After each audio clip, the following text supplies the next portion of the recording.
ভাই তোমরাও কি আমার মতো সেই সমস্ত মানুষদের দলে যাদের এই অত্যাধুনিক পৃথিবীতে বড় বড় ইঞ্জিনিয়ারিং কনস্ট্রাকশন দেখলে শুধু একটাই কথা মনে হয়, ভাই কিভাবে সম্ভব এগুলো তৈরি করা? তোমার মনে যদি এই প্রশ্নগুলো জাগে তাহলে তোমার মনে এই প্রশ্নটা জাগাও স্বাভাবিক যে এগুলো নয় মানলাম, কিন্তু ভাই সমুদ্রের উপর এত বড় বড় খরস্রোতা নদীর উপর এই বিশাল আকৃতির ব্রিজগুলো কিভাবে বানানো হয়? আমি তো যখন ভাই এই বড় বড় ব্রিজগুলোকে দেখি তখন পুরো পাগলে যাই।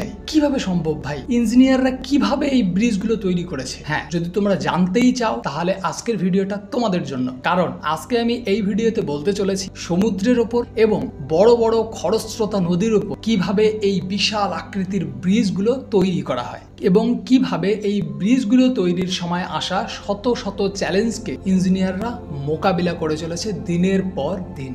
আমরা আমাদের চারপাশে তাকালেই হাজার হাজার ব্রিজ দেখতে পাই, কিন্তু একটা ব্রিজ কনস্ট্রাকশন করা তখন তো চ্যালেঞ্জিং হয়ে দাঁড়ায় যখন একটা বিশাল গভীর সমুদ্রের উপর এবং একটা প্রবল খরস্রোতা নদীর উপর একটা ব্রিজ তৈরি করতে হয়। ভাই একটা ব্রিজকে সহ্য করতে হয় হাজার হাজার টন ওজন, এবং এই ওজনগুলো সহ্য করে যায় শুধুমাত্র পিলারগুলো, আর এই পিলারগুলো স্থাপন করতে হয় মাটির ওপরে।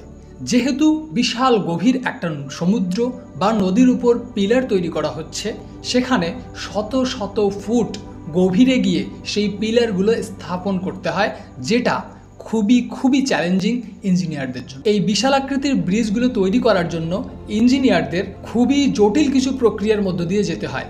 আর যখনই নদীর বা সমুদ্রের জলের গভীরতা বেশি হয় তখন ইঞ্জিনিয়ারদের পক্ষে এটা আরও চ্যালেঞ্জিং হয়ে ওঠে। খরস্রোতা নদী এবং সমুদ্রের উপর ব্রিজ তৈরি করার জন্য ইঞ্জিনিয়ারদের কিছু মাপ যোগ করতে হয়। এই বিশাল খরস্রোতা নদী এবং সমুদ্রের উপর ব্রিজ তৈরি করতে গেলে ইঞ্জিনিয়ারদের প্রথমে একটি স্ট্রাকচার তৈরি করতে হয়, আর এই স্ট্রাকচার তৈরি করার জন্য ইঞ্জিনিয়ারদের প্রথম পরিমাপ করতে হয় সেই নদী বা সমুদ্রের ম্যাক্সিমাম জলের গভীরতা এবং মিনিমাম জলের গভীরতা। তারপর নদীতে জলের গতির পরিমাণ এবং নদীর নিচে থাকা যে মাটি, সেই মাটির প্রকৃতি কেমন এবং এই ব্রিজের উপর দিয়ে কোন ধরনের যানবাহন চলাচল করবে, এগুলো জানা একটা বিশাল আকৃতির ব্রিজ নির্মাণের ক্ষেত্রে খুবই গুরুত্বপূর্ণ। আর এই হিসাবগুলো ইঞ্জিনিয়ারদের খুবই সূক্ষ্মভাবে করতে হয়। এরপর ইঞ্জিনিয়ারদের ব্রিজ তৈরি করার জন্য কফার ডেন নামে একটা জিনিস তৈরি করতে হয়, আর এই জিনিসটা কখনো বা বৃত্তাকার, কখনো বা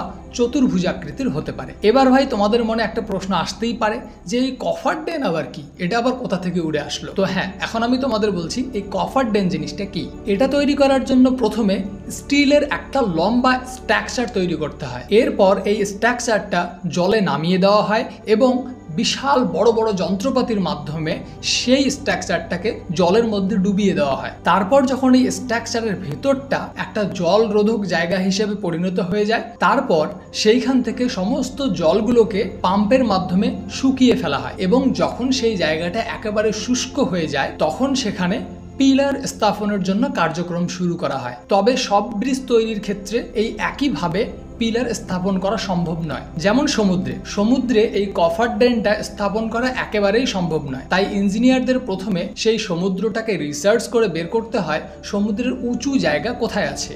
যখন তারা এই উঁচু জায়গাটা খুঁজে পায় তখন সেই জায়গাটাকে তারা খনন করতে শুরু করে এবং সেখানে গর্ত করার পরে সেই কফার ডেনটা সেইখানে স্থাপন করা হয়। মানে সেই স্ট্রাকচারটা স্থাপন হয়ে গেলে একটা পাম্পের মাধ্যমে ভেতরের জলগুলোকে শুকিয়ে নেওয়া হয় এবং তারপর সেখানে সিমেন্ট এবং কংক্রিটের মাধ্যমে পিলার স্থাপনের কাজ শুরু হয়ে যায়। এরপর একটা দূরবর্তী স্থানে সিমেন্ট এবং কংক্রিট দিয়ে বিশাল বড় বড় আকৃতির ব্লক তৈরি করা হয় এবং এই ব্লকগুলোকে জাহাজের মাধ্যমে সেই স্ট্রাকচারের পাশে নিয়ে যাওয়া হয় এবং তারপর সেই ব্লকগুলো স্টেপ বাই স্টেপ সাজিয়ে একটা ব্রিজের কাজ সম্পন্ন করা হয়। আর এই ব্রিজগুলো তৈরি করার সময় ইঞ্জিনিয়ারদের কখনো কখনো এমন কিছু সিচুয়েশনের সম্মুখীন হতে হয় যেগুলোতে প্রোটিন কফার ড্যাম ব্যবহার করা ছাড়া কোনো পথ থাকে না।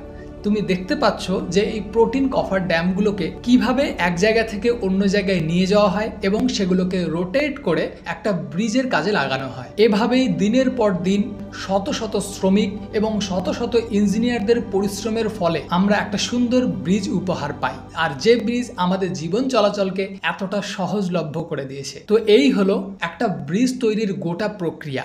এই ভিডিওটা কেমন লাগলো সেটা আমাদেরকে কমেন্টে জানাতে একদম ভুলো না। আর হ্যাঁ, লাইক কমেন্ট করতে পারো। লাইক কমেন্ট ভাই আমার থেকে ইউটিউবের অ্যালগোরিদম বেশি পছন্দ করে, তাই লাইক কমেন্টটা করে দিও। আর হ্যাঁ, পারলে শেয়ার করে দিও, সাবস্ক্রাইব করে দিও। ভালো থাকো, দেখা হচ্ছে পরবর্তী কোনো এক ভিডিওতে। বাই।